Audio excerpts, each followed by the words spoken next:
Whoa, and all of a sudden I could see what was going on.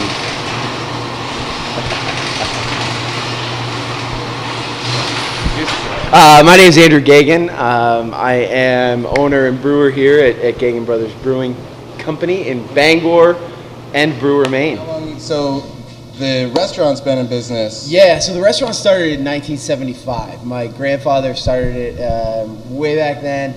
I'm third generation. I came back into the family business after teaching high school science, physics, chemistry, and AP environmental science, and a master's degree in theology and a few years as a full-time pastor. So nice. I've done a few different things, and then came back into the family business, and they said, bring craft beer into the pub. And I said, well, that's all right. I think I can do that. Yeah, for sure. So we started with just bringing craft beer into our pub, and from there it just really continued to grow, and we were just so stoked with the craft beer consumers. You know, just it's such an awesome community. And I had been homebrewing as kind of my physics and chemistry background. I am one of the weird people that has never brewed an extract batch. So before I even brewed my first homebrew batch back, gosh, probably 12 years ago now, 10 or 12 years ago now, I spent months researching and doing all the equations and figuring it all out, and really dove in and went pretty hard at it. Just kind of my style, but it was a lot of fun, and we decided to try our hand at bringing craft beer completely fully into the pub with a 5-barrel brew house over there. We had kind of really understood that to do it at the level that we would have to do it, since the pub was already existing, that we needed some more help. So we brought in a very experienced, really talented head brewer to get us to a point where home brewing to commercial brewing is this whole different beast. Oh, yeah. And so he was a guy named Jason Courtney. He was super, super talented. He's now brewing in Montana. And he helped us get from idea and a little bit of home brewing ability to diving into commercial brewing. And then about a year, almost a year and a half ago, we opened up this facility. It's a 20-barrel brew house with 40-barrel fermenters. Everything in here, for the most part, we've got a few tanks that came with us that we're using for like chemicals and things like that, but everything else in here was custom built by TIG Pro out of Portland, Maine. So everything is super, super local. Pretty rad, custom brew house over here. Awesome. So take us on a little. Let's go. Where does the process start? Yeah, process starts right here. This is our grain mill to auger to grist case. So we don't have a silo yet. Don't really have a place for it. So we're trucking around all of our grain. You can see here this bag right here is one half of a batch ready to roll. So we pick that up, throw that into the mill with the fork truck here, and we're off to the races. Yeah. Nice. Yeah. So it all starts right here, gets sent up.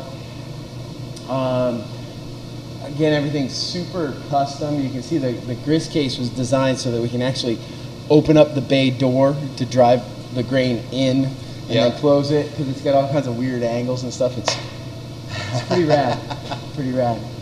We can head up over this way if you want to. Cool. Scope it all out.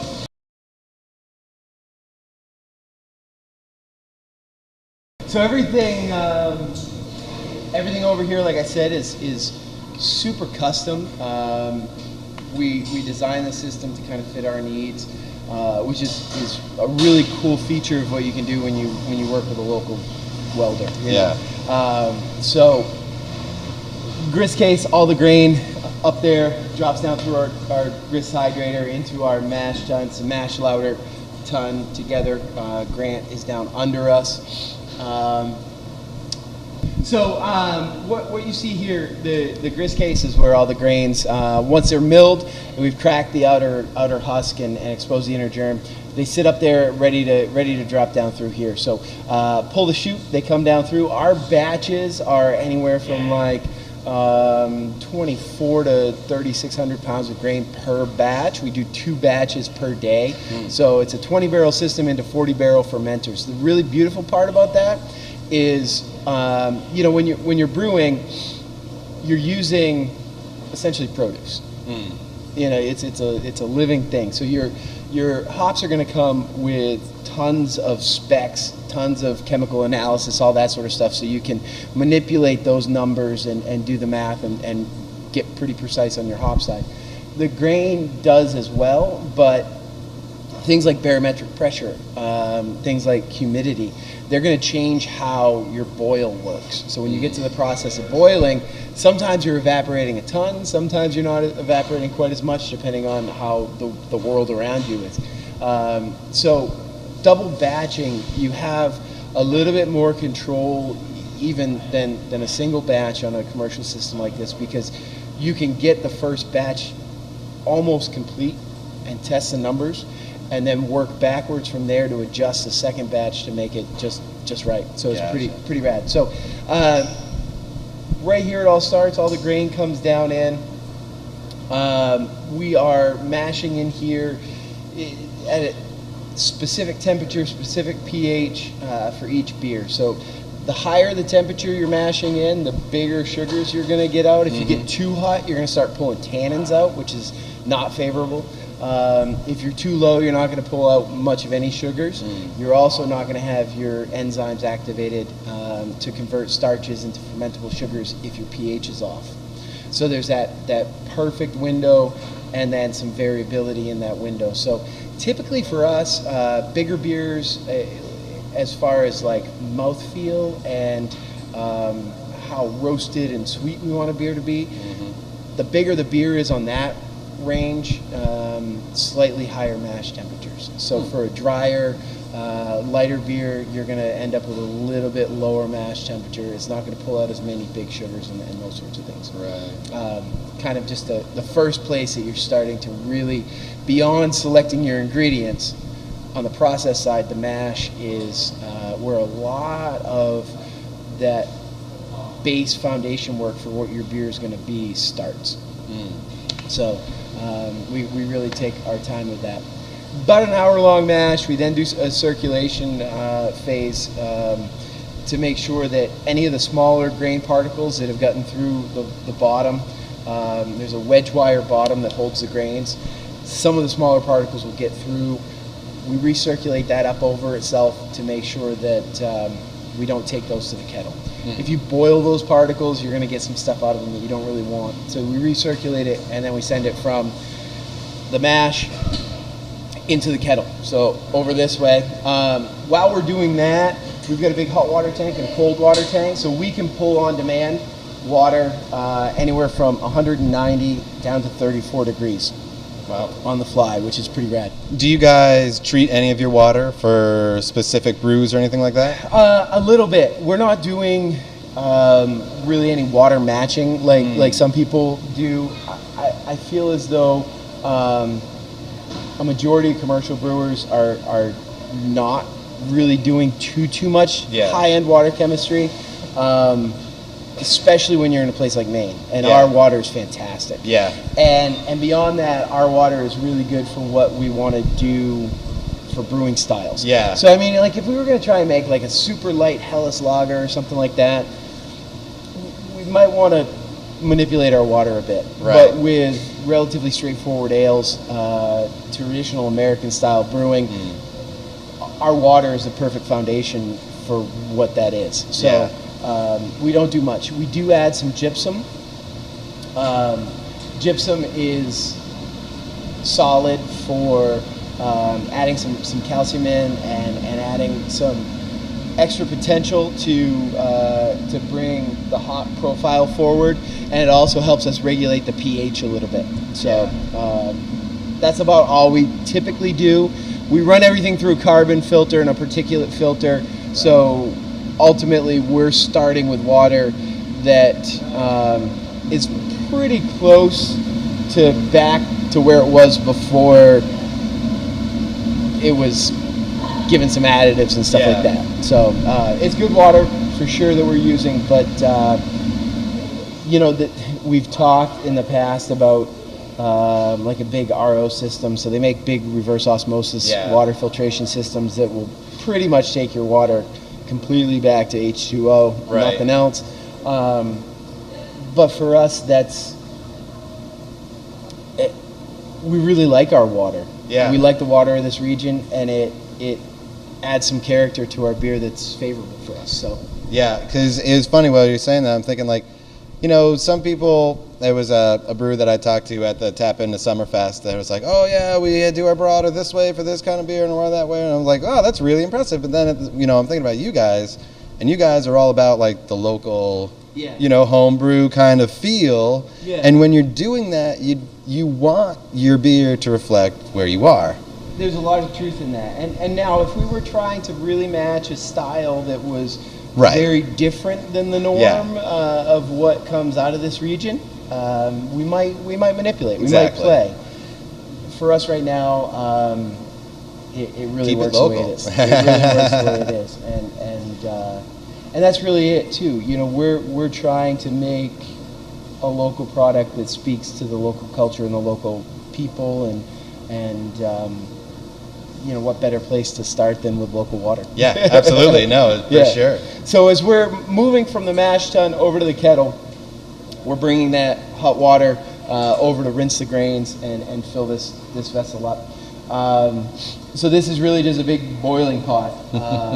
Pretty rad. You can see 3 phases of steam heat coming. So that roar you might have heard a few minutes ago, that is our steam boiler. So I can show that to you. We got a 1.2 million BTU steam boiler over in the corner that heats the whole process. Yep. So what's nice about steam is you are really a consistent heat. You don't have a really high temperature that's going to scorch your sugars. So it really gives us a little bit more control over the brew. In the kettle here, we adjust our gravity, so the sugar content of the liquid's adjusted here. So if we end up extracting a little bit more or a little bit less sugar from what we expected in the mash, which can happen sometimes seasonally, depending on moisture content of your grains and different things like that, then we can adjust it and make sure that we're hitting that same gravity point. So if it's a little bit too low sugar content, you can boil a little bit longer. If it's a little bit too high, you can add some more water. Not that we ever adjust by very much, but we're really hitting that same specific gravity every time for our beers. Once you do all those calculations, all that sort of stuff, that's when you start the process of adding hops. So the hops are added in here. We use there's a handful of hop varieties that are kind of our go-tos, and then a bunch of other ones that we use for our array of beers. So in the almost 5 years now that we've been brewing, we've done 67 different beers. So that requires a lot of different hop varieties. But our mainstays, our sort of core brands, really focus on a handful of hops that are tried and true, old school, pretty great hops. So hops added at different times in the boil will give you different results. So, say one single hop variety can give you a handful of different flavors and aromas depending on how long you boil it and how you add it in. So there's a lot of play right there too. Nice. Yeah. When it's done with the boil, we ship it over to our whirlpool. This tank is really designed just to take that liquid and get it spinning. So as it spins, we inject it, pull the liquid out and inject it back in on itself. The wort then pushes itself around, kind of like kids in an above ground pool all running one direction. And you kind of, you get to float in it for a little bit. But in this, what you're doing is there are a lot of proteins that precipitate out of solution. So they have your essentially what you call your hot break, and that is a lot of your proteins that are in your grains come out of solution, turn back into solids when they're hit with high heat in the boil. That plus the hot particles, a lot of those, as you create that that circle motion, will start to collect in the center. It creates a really super simple, basic, not very good centrifuge type force, and it collects the liquids in one place and the solids in another. And the reason you do that is because if you can take less of those solids to the fermenter, you're going to end up with a cleaner fermenting beer. Nice. So circulate it, let it settle, and then pull it out. The solids tend to stick to the center, drop to the bottom, and we pull the liquid off the side. Cool. Yeah. Let's go back down this way. From the whirlpool, we bring it down through our heat exchanger. So cold water from the cold liquor tank, the big cold water tank there, comes in at about 34, 35 degrees. That's on one side of a stainless steel plate. On the other side is that hot wort. We crash that temperature down. We recollect the water that was cold water. It's now hot water. We collect that in our hot water tank, the hot liquor tank. So we try and recapture as much of that energy as possible. Right. And from here, we kick it out. The wort comes out of this through brewer's hose, much like this setup. They're getting ready. They're going to brew in the morning. Comes flying out. We inject a food grade oxygen into it that is necessary because the first phase of fermentation, the yeast love to eat up all the oxygen that's available. Most people think of fermentation as the anaerobic side of it, but the first part, the yeast will use the simplest sugars and the oxygen that's available to create a stronger lipid cell wall. Uses that to create a fatty cell wall that helps it in multiplying, and then also gives it the strength that it needs to ferment the beer down. So the first phase, you want to put oxygen in. You want to make sure the temperature's low enough that you're not going to oxidize your sugars, and you want to make sure you're hitting a pretty good parameter, not to have too much in there, but it's really important to have good oxygen in your wort to start. Fermentation starts, eats up all that oxygen, and then goes into the second phase of turning your sugars into alcohol and carbon dioxide. You see that happening in these tanks. Most of our tanks right now, we've got 6 40-barrel fermenters going at this point. Most of them are just about done. We are kind of at the end of a brew cycle, the beginning of a filtration cycle. So each one of these is just about done. We're going to filter them all out in the next couple of weeks, refill them, and about 12 days from now, if you were to see us, they all look about exactly the same as they do now. So we're about ready to get rolling. When we're done, most of our beers we filter. Our refueler we don't filter. A couple of our IPAs we don't filter, but most of our beers we filter. That process happens between the fermenter and the bright tank. So we take our beers, we run it through a plate and frame filter, pretty big plate and frame filter, run it down to about a 4 micron size. Our yeast runs right around 6 microns, so it catches all of our yeast, but it's a size that's not going to strip much of any flavor or mouthfeel. So it's a nice cleaning filtration, not really a polishing filtration. Comes into our bright tank. So this actually is filled right now. You can see with a batch of Presque Isle Blonde that was filtered today. Pretty rad. We carbonate right in here, make sure that our carbonation levels are right on point. Using this guy right here, good old Nagel, that uses basic gas laws of temperature and pressure to be able to tell us if we're hitting our carbonation levels just right. Nice. From here, it runs through our bottler or our kegger, and we can keg it out, bottle it out, do whatever we need to do to get it ready and packaged and out the door. Sweet. Yeah. Let's take a look at the kegger. Yeah. Or either the bottler so or the kegger. The keg filler is pretty simple. It's right over here. We can look at it. Keg washer and filler. Pretty much what you're looking at, for people who don't see these every day, this is a coupler for a keg. So these go into the keg, you press that down, pushes down into the sphere, and you now have access to the keg. When we're cleaning, we have a couple of different cleaning solutions that we run through the kegs to make sure all the beer stone's gone, everything's sanitary and good to go. Rinse it out and purge and pressurize the kegs. When we're filling, instead of doing that, we use the same apparatus, and beer comes in and it fills as you release gas pressure out of the other manifold. Pretty simple. We fill 4 at a time. And it's amazing. You can rip through some kegs pretty fast. Nice. Filling 4 at a time. So, yeah. Dang. Over this way. Bottling unit, we're using a pretty standard 6-head McKean filler.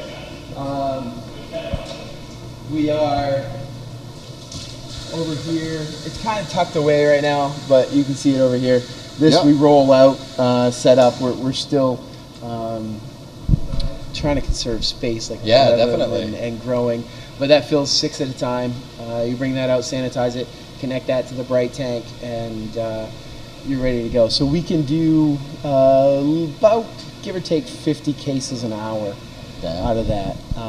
Little shy of that, but it's quite a rig. Yeah. Quite a rig for sure. This process over here is the labeling. So all the bottles, get a code date sprayed on them, get a label affixed to it, and get put in a box, ready to roll. So how many do you guys provide for any retailers or anything like that? Yeah, so we are statewide. We have distribution statewide. So we are, with our Smiling Irish Bastard brand, we are just about, well, we're really Kittery to Fort Kent, so you can get us really anywhere with that.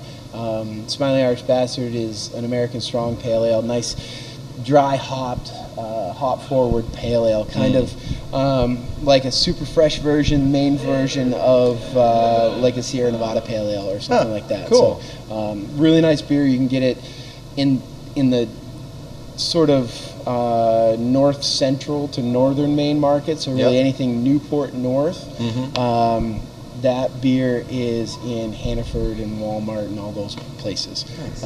As you get south, it's more in specialty craft stores and those sorts of things, a lot of mom and pops and things like that.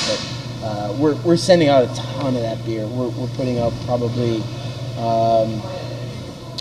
on the order of about 300-400 cases a week. That's awesome. On average, yeah. Nice. Yeah, that one. The Presque Isle Blondes got a lot of coverage into the market as well. Bangor Brown and our Captain Cool also do really well in the market. Captain Cool. Yeah. Is that cool with a K or cool with a C? Cool with a K. Nice. Yeah. You gotta have it with a K. Yeah, right? So, we're getting a lot of coverage with our brand. Moving into this facility, we've really seen just an explosion of the brand for sure, which has been fantastic. Yeah, it's pretty rad. It's awesome. Pretty rad.